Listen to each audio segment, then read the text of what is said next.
You took my brother's life. Now I'm going to take yours." Marcus Caldwell's voice was cold, a chilling promise that sent a shiver through the room. His eyes burned with a rage no one had ever seen from him before. The phone call had come hours ago, shattering everything. His younger brother, Jamal, an innocent high school senior, had been gunned down in a botched raid.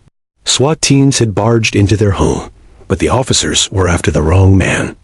And in that split second of panic, they killed Jamal, the one person who had his whole future ahead of him. The officers didn't flinch as they pulled the trigger. But Marcus? He wasn't going to let this go. By sundown, he was already plotting. He knew who had done it. And one by one, he would make them pay. The war had begun. And the city had no idea what was coming. The sun had barely started to rise when the small suburban neighborhood fell silent, caught between the calm of night and the bustle of a new day. The streets were still empty, the homes quiet and undisturbed. At apartment 3B, the sound of a door being shattered into pieces broke the stillness, followed by the sound of boots pounding against the floor, rushing through the hallway with cold, calculated precision. Inside the apartment, 17-year-old Jamal Caldwell was still asleep in his room. He lay in his bed, his dreams full of possibilities, his bright future, his college acceptance just a few months away, his love for sports, and the joy he found in academics. Jamal was the pride of his family, especially his mother, who had sacrificed everything to give him the best life she could. But all of that was about to change in an instant. Outside, the sound of a SWAT van screeched to a halt, its tires burning rubber as it parked in front of the building. The squad moved quickly, their heavy footsteps echoing through the concrete hallways. Their guns were already drawn, ready for a mission they were told would be over in minutes. But they were wrong about everything. The team approached 3B with a practiced routine, eyes scanning, hands steady. The door was kicked in with a loud bang, shattering the peace of the apartment. Flashbangs exploded in a blinding burst, and the world was swallowed by white light and deafening noise. The hallway filled with the sound of officers shouting orders. Their boots like thunder against the floor. Jamal awoke, startled by the explosion. He rubbed his eyes, disoriented, his heart pounding in his chest. The smell of gunpowder hit him before anything else. He quickly sat up, his body frozen in confusion. He barely had time to process what was happening before the door to his bedroom was smashed open. "Police! Hands up!" a voice shouted, and before Jamal could react, 2 officers barged into the room, their weapons pointed directly at him. Jamal's heart raced as he raised his hands, his palms outstretched. "Wait, I don't know what's going on," he stammered, his voice trembling. His eyes darted between the officers, panic flooding his senses. But the officers weren't listening. They were already on edge, adrenaline pumping through their veins as they swept the apartment in search of a suspect they had no reason to believe was even there. They were too late to stop, too late to realize their mistake. Jamal stepped back, his confusion turning to fear as his hands remained frozen above his head. He tried to take a step back, but the officer closest to him made a move to advance. That was when it happened, before anyone could react. A shot rang out. The deafening crack of the gunshot echoed throughout the apartment, followed by the sickening thud of Jamal's body hitting the floor.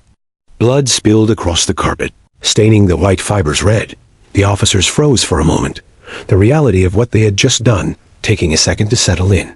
But in that moment of hesitation, Jamal's mother, Monica, screamed from the hallway. Her voice was sharp with terror, a desperate cry that could have pierced the heavens. She rushed forward, hands outstretched as if she could protect her son from what had already been done. "No, no," Monica cried, but she was too late. Her knees hit the floor beside Jamal, and she cradled his lifeless body in her arms, shaking with grief. She pressed her face to his, feeling the coldness of his skin, the emptiness in her heart. Tears streamed down her face as she sobbed uncontrollably, her body racked with the kind of sorrow that only a mother who has lost her child can know. Marcus Caldwell was halfway through his shift at the warehouse when his phone buzzed.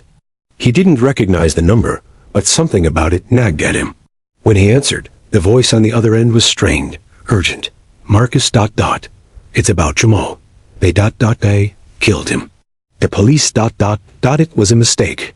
They raided the wrong house. For a moment, Marcus didn't speak. He couldn't. The words were too heavy, too unreal. His baby brother was gone. A wave of shock rolled through him, leaving him numb. He stood frozen in the middle of the warehouse floor, staring at the boxes around him as if they might somehow offer an explanation.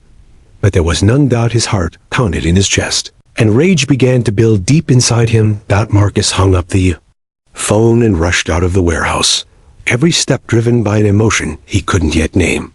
As he drove home, the weight of what had happened began to crush him. His thoughts were a blur of confusion, sorrow, and anger, but most of all, he knew one thing. The police had taken something from him that he could never get back. And he was going to make them pay for it.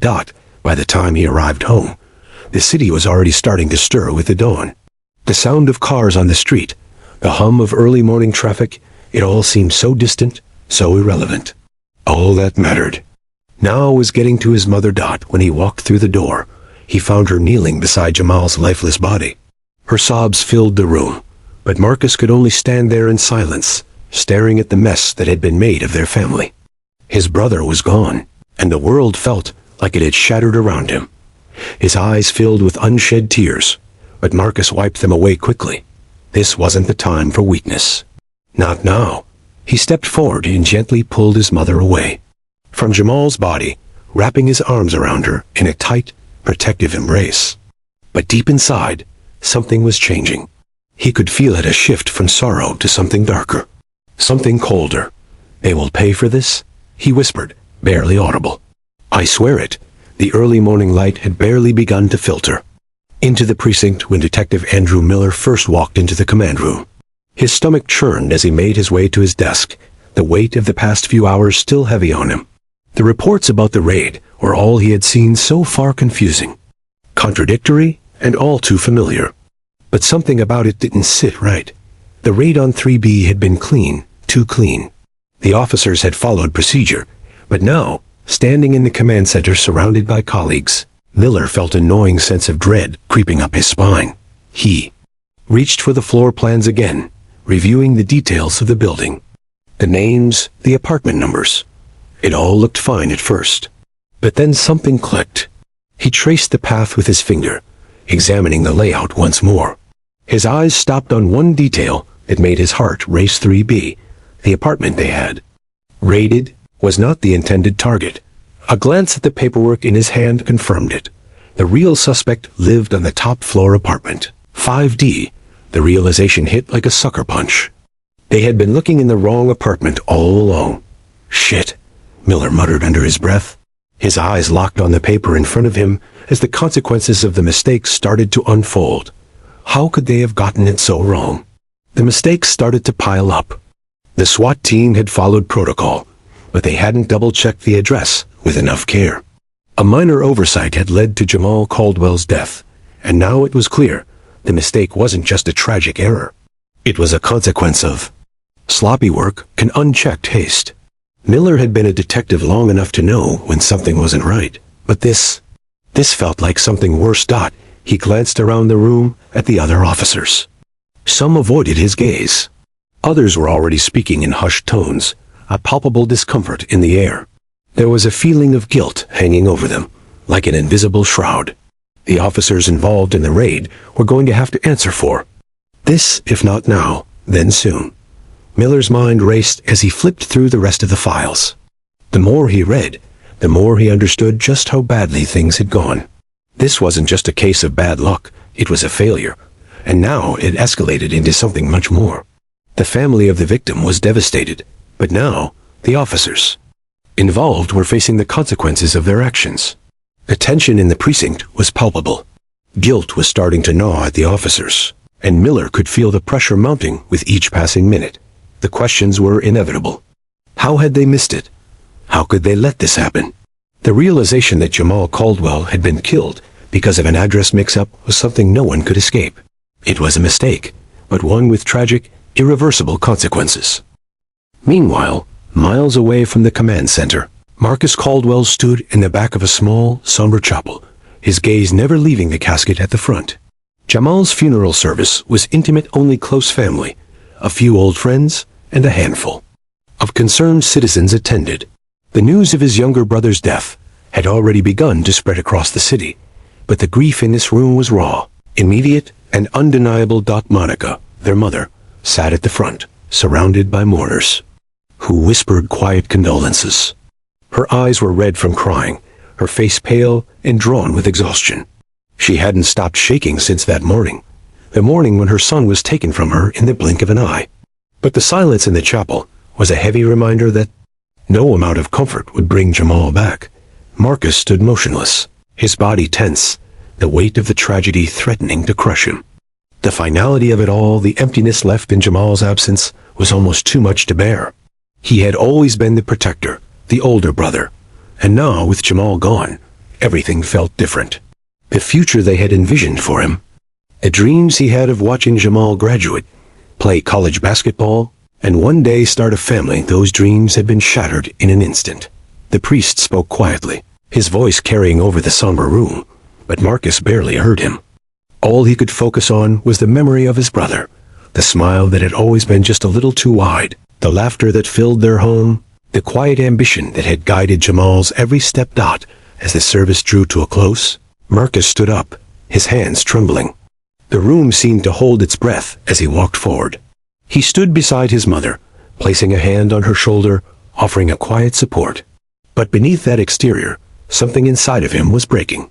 His brother's life had been stolen, and Marcus wasn't going to let it go unanswered. In a voice barely above a whisper, he said, "They'll pay for this, Mom. I swear to you." Back at the precinct, Miller stood by the bulletin board, his mind still racing. The case was no longer just about a wrong address. It was about a young life lost, a family torn apart, and an officer's worst fear becoming reality. The mistakes made that day weren't just procedural. They were catastrophic. The city would soon feel the weight of it all. The news would spread, and the public would demand justice. But who would be held accountable? The officers involved were already turning on each other, their fear palpable. As the investigation continued, a sense of guilt and regret began to settle over the precinct. No one had been prepared for this. No one had anticipated the cost of their failure. And now, there was a family grieving, a mother who had lost her son and a brother, Marcus, who would not rest until he made sure the officers responsible would feel the weight of his grief. The grief didn't come all at once. At first, it was numbness and overwhelming emptiness that left Marcus stumbling through the motions of the days that followed. He had attended the funeral, stood beside his mother, and witnessed the sorrow of everyone around him. But deep inside, there was a storm brewing in anger so intense it threatened to consume him. At night, when the silence of the apartment seemed too much to bear, Marcus found himself pacing the small living room. His brother's laugh echoed in his mind. Jamal's face, his youthful optimism, the dreams he had been chasing, all of it had been stolen. The rage began to burn like an inferno, slowly replacing the numbness that had taken hold of him. Marcus couldn't sleep. He couldn't eat. All he could think about was what had happened that night, the way the officers had stormed into their home, the flashbangs, the terror in Jamal's eyes before he was gunned down. The realization hit him harder with each passing hour. The police had not just killed his brother. They had robbed him of everything his brother could have been. The future that had been ripped away in a split second now fueled the fire in Marcus's chest. He sat down at the kitchen table, staring at the stack of police reports in front of him. He had read them over and over again, piecing together the timeline, the details of the raid. But nothing he saw in those pages would bring Jamal back. Justice couldn't be found in words on paper. "I can't let this go," he whispered to himself, his voice shaking with resolve. And just like that, something inside Marcus snapped. His grief was no longer something he needed to carry. It was a weapon. He reached for his phone, dialing a number he hadn't dialed in years. The line clicked, and a familiar voice answered. "You sure about this, Marcus?" It was Daryl, one of Marcus's old friends from the streets. The voice was cautious, tinged with wariness. "I need help," Marcus said, his voice low but firm. "I want the names of the officers involved. I want to know everything." Daryl hesitated, but eventually agreed. "All right, I'll get you." what you need. But you know what this means. There's no going back. Marcus hung up the phone. The reality of what he was about to do sank in, but the pain in his chest didn't give him a choice. He would track them down, each one. He would make them feel the same fear Jamal had felt. He would make them understand the price of a mistake. As the days passed, Marcus built his small team. Daryl, a few others from his past, each with their own connections to the streets. They had the tools, weapons, information, and surveillance. They began tracking the officers, learning their routines, their weaknesses, and their schedules. But as the days turned into weeks, the internal conflict started to take its toll. Marcus knew what he was doing was wrong. He had known it from the start. The more he learned, the more the humanity inside him began to surface. He would stare at the faces of the officers in the photos and wonder if they even understood the devastation they had caused. But the closer he got to his target, the harder it became to hold on to the humanity he was slowly losing. The cost of vengeance weighed heavily on him. Every plan he made, every move he took, made the anger feel more consuming. The grief, once his ally, now felt like a stranger. And as the days passed, Marcus found it harder to recognize the man he had become. Would this path lead to justice for Jamal? Or was he just becoming another victim of the system he despised? The plan was simple. Almost too simple. Marcus and his team had spent weeks gathering information surveillance footage, patterns, schedules, until the officers involved in the raid became nothing more than targets on a map. But Marcus wasn't about to go after the police department as a whole. No, his revenge would be personal. His brother's death had been personal, and the people who took him deserved no less. The first name on the list was Officer Danny Mitchell, a rookie, barely out of his 20s, who had been too eager, too reckless during the raid. He had fired the shot that killed Jamal, his finger trembling on the trigger as the young man stood frozen in confusion. The investigation showed that Mitchell had barely followed procedure, his panic clouding any sense of control. For Marcus, Mitchell was the embodiment of every mistake that led to his brother's death. They found him on a Tuesday evening. Marcus's team had been watching him for days, tracking his movements, learning his habits, waiting for the right moment to strike. Mitchell worked a late shift at the precinct, then stopped by a local bar to unwind. The rookie was naive, unaware that his every step was being watched. Marcus's team was already in position. Now, Marcus whispered into his comms, his voice steady, almost too calm. With military precision, they moved. One team member cut the power to the bar's exterior lights, plunging the street into darkness. Another blocked the back exit with a van, while two others approached the front. Marcus stayed in the shadows, watching as the plan unfolded. His heart beat in time with the seconds ticking by slow, deliberate. Mitchell stumbled out of the bar a few minutes later, his laughter echoing into the empty street. He was alone, his mind far from the danger lurking in the dark corners of his life. A figure appeared in the alley behind him, moving fast. Mitchell didn't see him until it was too late.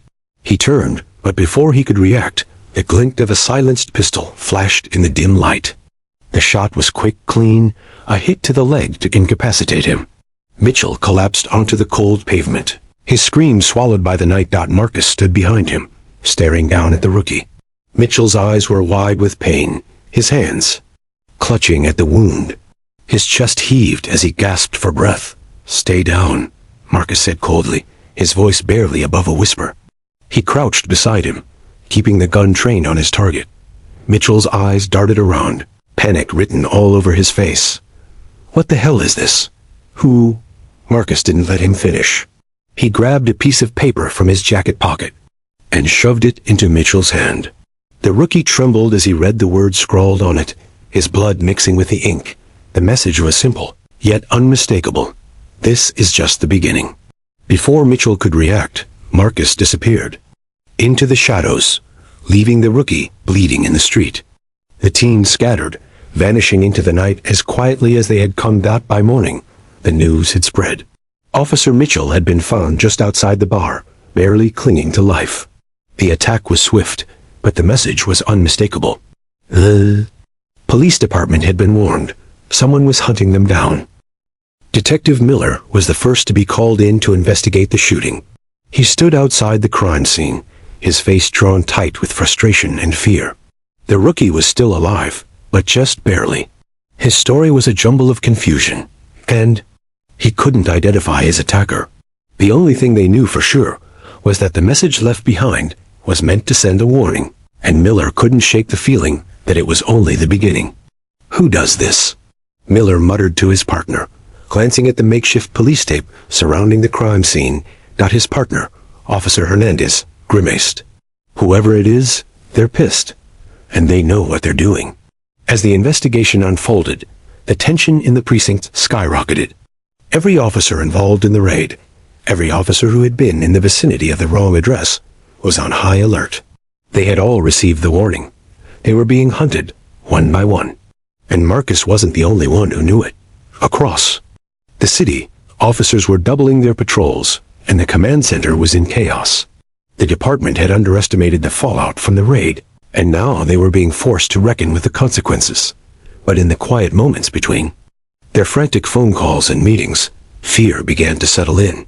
No one knew where the next strike would come from. They weren't just facing a criminal, they were facing a man driven by grief, and that kind of vengeance could make anyone unpredictable. The attack on Officer Mitchell sent shockwaves through the city. News outlets reported the incident as a brazen assault on law enforcement, but the public reaction was divided. Some saw Marcus's actions as a form of justice for Jamal, a wrong that had finally been righted. Social media posts rallied behind Marcus, calling him a hero, a vigilante seeking revenge for the innocent life lost in the raid. People shared their own stories of wrongful police actions, using hashtags like #JusticeForJamal and #WrongRaidJustice.others. However, feared what was happening. They feared the violence would only escalate, and the tension between law enforcement and the community would deepen further. Political leaders condemned the attack, promising to bring the perpetrator to justice. But even they could not deny that something had broken. The public's trust in the system had been shaken, and the line between right and wrong had become blurred. Where does this end? A local news anchor asked on live television, speaking for many who are now afraid to leave their homes after dark. Who's next? The attack on Officer Mitchell had been a warning, but it wasn't enough. Marcus Caldwell wasn't finished. He had a list, and one by one, he would make them pay for what they had done to his brother. The second officer on that list was Sergeant Frank Howard. A veteran on the force, Howard had been the one to give the orders that led to the catastrophic raid on Jamal's home. He had been in charge of planning the operation, and though the mistake had been made by others, Howard's role in the chaos was undeniable. His reputation as a hardened officer who ran things by the book only added fuel to the fire for Marcus. He wasn't just targeting those who had fired the shots. He was going after those who had set the wheels of this tragic event in motion. The strike was executed with military precision. Marcus and his team had been tracking Howard for days. They knew his routine, how he liked to jog through the park at sunrise, how he spent evenings with his wife at a local restaurant, and where he had his weekly meetings with fellow officers. Marcus was no longer just acting on impulse. This was calculated. Every step, every decision was deliberate. It was a quiet Wednesday evening when the attack occurred. Howard was leaving the restaurant, his hands full with his coat and a bag from a nearby shop. He walked briskly toward his car, unaware that death was waiting for him in the shadows. Marcus and his team had already surrounded the area, positioned perfectly. The plan had been set in motion. As Howard neared his car, one of Marcus's men, hidden in the alley, took the shot. It was swift, efficient. Howard collapsed onto the pavement with a grunt, his body hitting the ground in a heap. The team moved quickly, vanishing into the night as fast as they had arrived. A clear message was left behind. This was no random attack. This was vengeance. Howard was left bleeding on the cold sidewalk, a single note tucked into his coat pocket. One by one, the news of Sergeant Howard's death spread like wildfire through the precinct. There was no denying the message now. Marcus was hunting down the officers involved in the raid, and he wasn't stopping. The investigation shifted into overdrive. The police department went into full crisis mode, tightening surveillance and increasing patrols.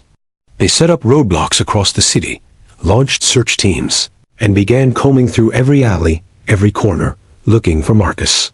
But the man they were looking for had already anticipated their every move. He was always one step ahead, always out of reach.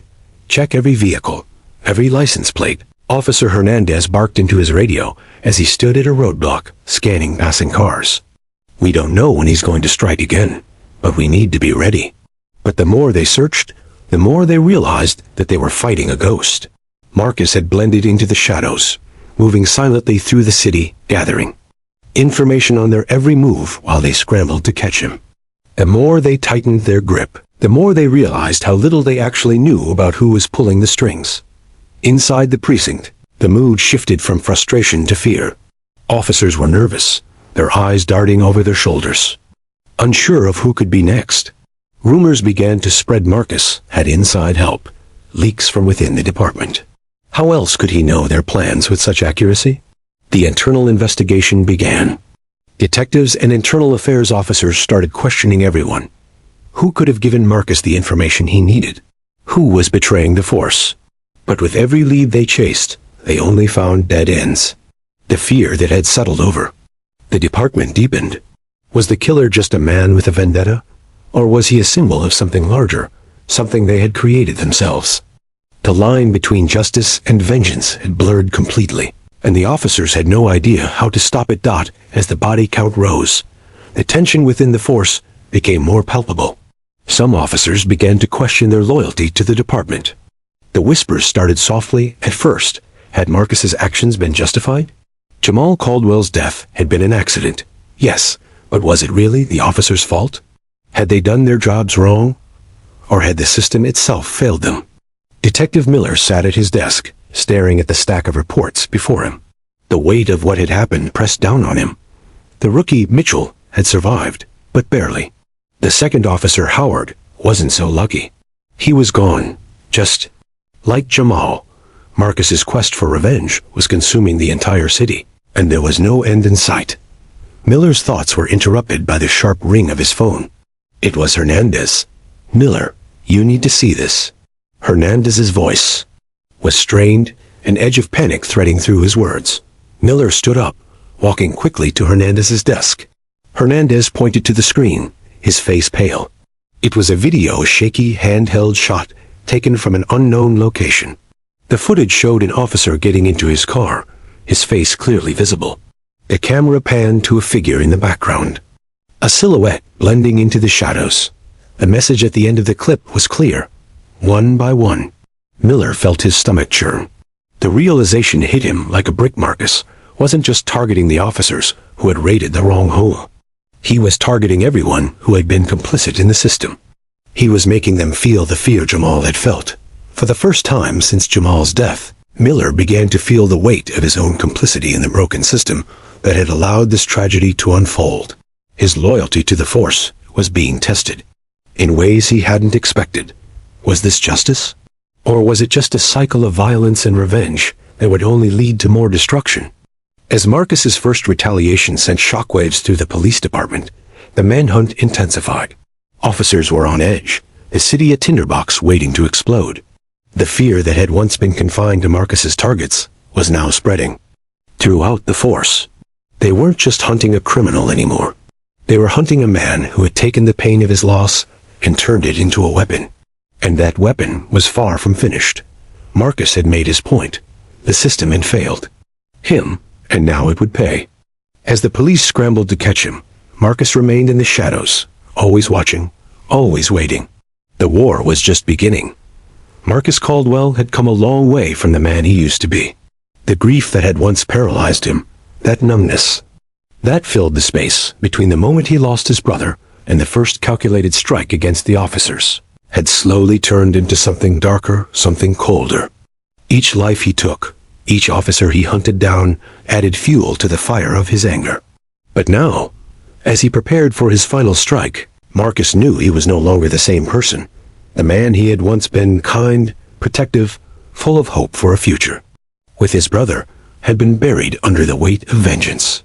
In his place stood a man whose only goal was to make those responsible for Jamal's death feel the same loss, the same pain, the same terror that had stolen his brother's future. Marcus had made it clear from the beginning. He wouldn't stop until every officer involved had paid. The final target on his list was the one who had given the order, the officer who had commanded the raid. Captain Robert Hayes had been the one to sign off on the operation. Hayes was a seasoned officer, a man who prided himself on being able to make the tough calls. But it was his call that had led to Jamal's death. And now, Marcus was going to make him pay. The night before the attack, Marcus stood in the shadows, staring at the photo of Captain Hayes, pinned to the wall in his makeshift command center. Hayes had become the face of everything that had gone wrong, the symbol of the system that had failed him and his family. Marcus couldn't shake the thought of Jamal's face, frozen in fear as the raid went wrong. Every night since that moment, he had seen it. And now, he had a chance to do something about it. The plan was simple, but the stakes had never been higher. Marcus knew this would be his last attack. After this, there would be no turning back. Hayes was stationed at a high-security compound. Outside the city, a place where the elite officers went to unwind after their shifts. It was heavily guarded, but Marcus had studied every angle, learned the layout of the area, and understood the security systems. The time had come. The first phase of the plan went off without a hitch.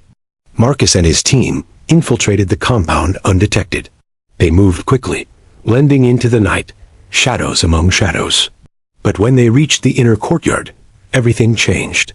The second they were spotted, the world erupted into chaos. Flashing lights, sirens blaring, and the unmistakable sound of footsteps pounding on the pavement. The police had been tipped off, but it was too late to stop Marcus now. He had always been one step ahead, and tonight, he was playing the game on his terms. The chase began.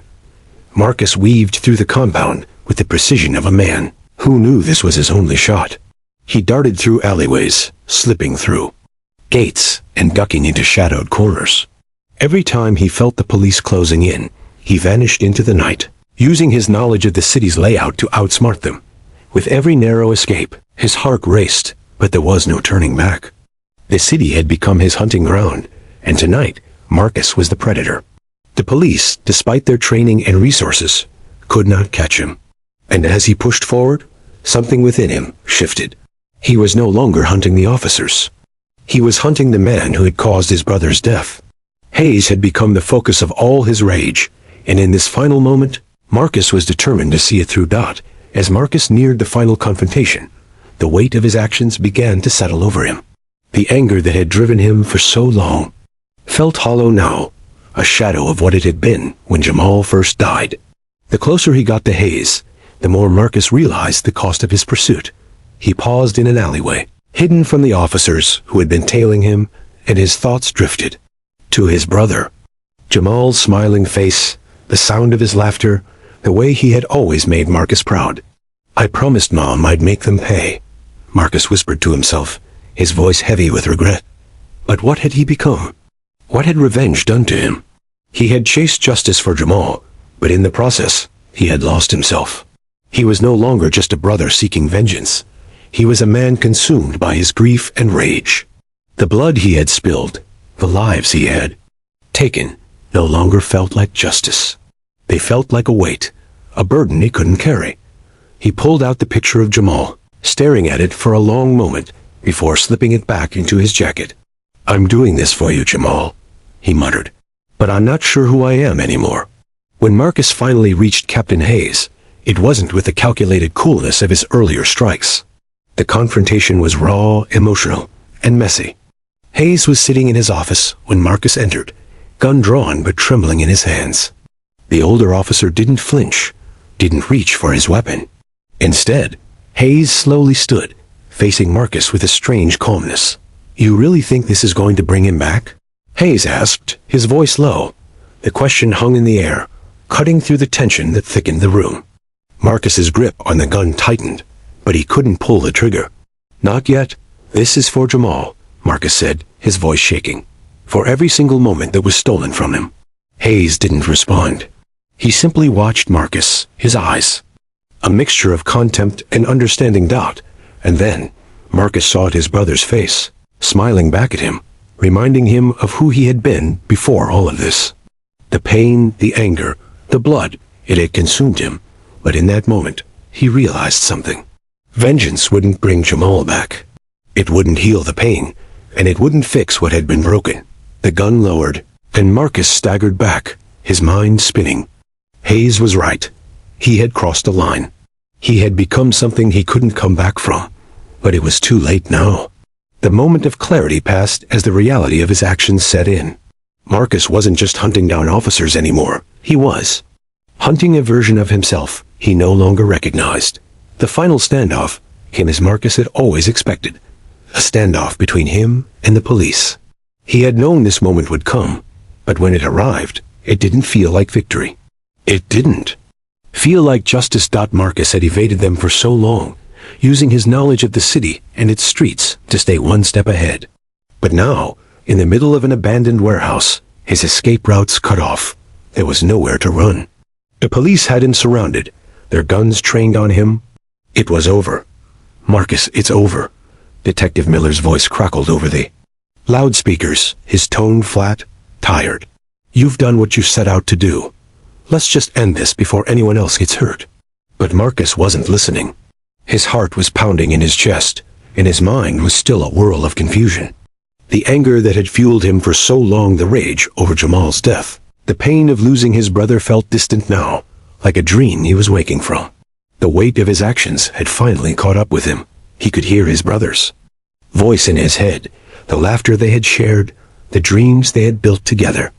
But all of it was gone now, and in its place was an emptiness that no amount of revenge could fill. Marcus dropped his weapon slowly, the weight of his decision heavier than the gun in his hand. His fingers trembled, but there was no turning back. He had done this for Jamal, but in the end, he had only become another casualty of the very thing he had set out to destroy. The gunfire was quick, almost too fast to process. Marcus felt a sharp pain in his side before everything went dark. He collapsed to the ground, the blood seeping into the cold concrete floor beneath him. As his vision blurred, he thought of his mother, her face twisted in grief, mourning her son's death twice now, once for Jamal, and again for the man Marcus had become. The city would never be the same. The community, already torn apart by the raid and Jamal's death, now found itself left to pick up the pieces. Marcus had become a symbol of vengeance and broken justice, but also of the very system that had failed his family. His mother, who had already buried one son, now faced the unbearable task of mourning the man her other son had become. She sat in silence, surrounded by the photos of Jamal, his smile, his hopes, the future he could never have. And now the same sadness for Marcus. Her heart had been shattered twice, and no amount of time would ever put the pieces back together. The grief that had consumed her when she lost Jamal now seemed trivial compared to the weight of what had followed.